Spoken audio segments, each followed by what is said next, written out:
अस्सलाम वालेकुम जी। सोहराब बरकत आपसे मुखातिब है। कराची का कसाई फवाद नामी शख्स जिसने 3 बेटियों और अपनी बीवी को छुरी पे उन्हें कत्ल किया है, उनके हवाले से उनके दोस्तों ने कुछ गुफ्तगू की है और कुछ चीजें वो मंजरेआम पर आई हैं, वो आपके सामने रखते हैं।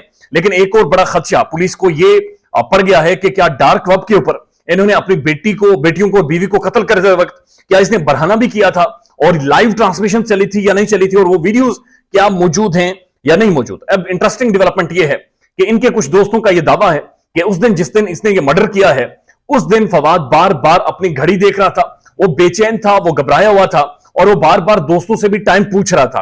बार बार किसी से कहता था मेरी घड़ी आगे पीछे हो सकती है, आप मुझे एक्यूरेट और एग्जैक्ट टाइम बताएं कि इस वक्त टाइम क्या हुआ है। और वो कह रहे हैं कि लगातार वो टाइम देखता रहा और उस दिन वो घर बहुत जल्दी चला गया था।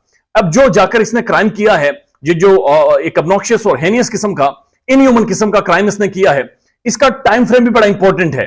जब भी आप इस तरह का क्राइम करते हैं तो एक कॉमन सेंस ये कहती है, जब आप किसी को मारने जाते हैं, फॉर इंस्टेंस अगर सोचें, एक कॉमन थिंकिंग, जनरल थिंकिंग ये है कि आप जल्दी जल्दी काम निपटाकर भागने की, निकलने की, या फिर अगर खुदकुशी भी करनी है तो आप निपटाते और खिसकते हो।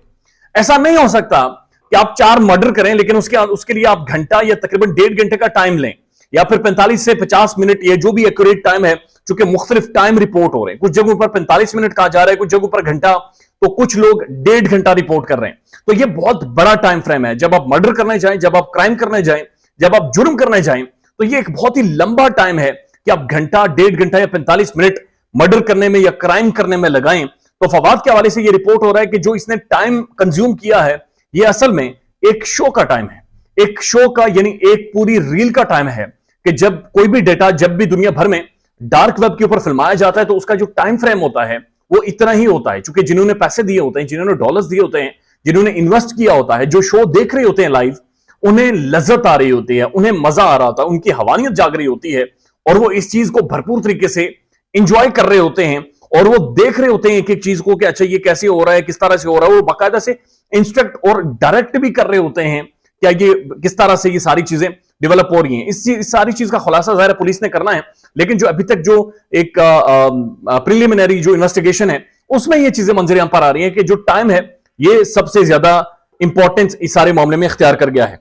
अब उसके बाद अगर आप देखें तो ये भी यहां पर एक डेवलपमेंट रिपोर्ट हो रही है कि क्या बीवी को बरहाना किया गया और उसके बाद वीडियोस बनाई गई और वो लाइव चलाई गई हैं, क्या डार्क वेब के ऊपर ये सारा डेटा अवेलेबल है या नहीं है। अब एक और इंटरेस्टिंग खबर देखिए, ये तकरीबन 29 सितंबर की खबर है और 2022 की खबर है। ये पाकिस्तान के प्राइम अखबारात में रिपोर्ट हुई है। डार्क वेब पर पाकिस्तानियों के तकरीबन 80 GB का डेटा फरोख्त के लिए मौजूद है। $300 क्रिप्टो करेंसी या फिर जो कि बिटकॉइंस की सूरत में है, पे करके आप उस सारे डेटा तक एक्सेस कर सकते हैं। यानी डार्क वेब के ऊपर बाकायदे से डेटा वहां पर रखा गया जाता है, फीड किया जाता है। और ये तो एक बड़ी लो लेवल की बात है। PM हाउस इस्लामाबाद, उसे बग किया गया और उसका डेटा भी बाकायदा से डार्क वेब के ऊपर शेयर करके एक प्राइस नेगोशिएट की गई, यानी एक कीमत को नेगोशिएट किया गया। जो हैकर थे, जो वहां पर काली जो एक दुनिया है, जो हवानियत की दुनिया है, वहां पर बाकायदा से ये डिस्कशन जारी थी, नेगोशिएशन जारी थी कि जो भी इस डेटा को खरीदना चाह रहे हैं वो इतने पैसे पे करे और हम उसे सेल आउट कर देंगे। यानी प्राइम मिनिस्टर ऑफ पाकिस्तान का के PM हाउस का डेटा वहां तक पहुंचा था। तो अब ये बड़ी एक इंपॉर्टेंट डेवलपमेंट है कि ये जो टाइम देख रहा था, क्या इस टाइम के एक एक मिनट के इसने पैसे वसूल कर रखे थे, क्या एक एक चीज वेल प्लान्ड और वेल एग्जीक्यूटेड थी, और इसके पीछे माफिया कौन था, कितने लोग हैं ये ऑपरेट कर रहे हैं।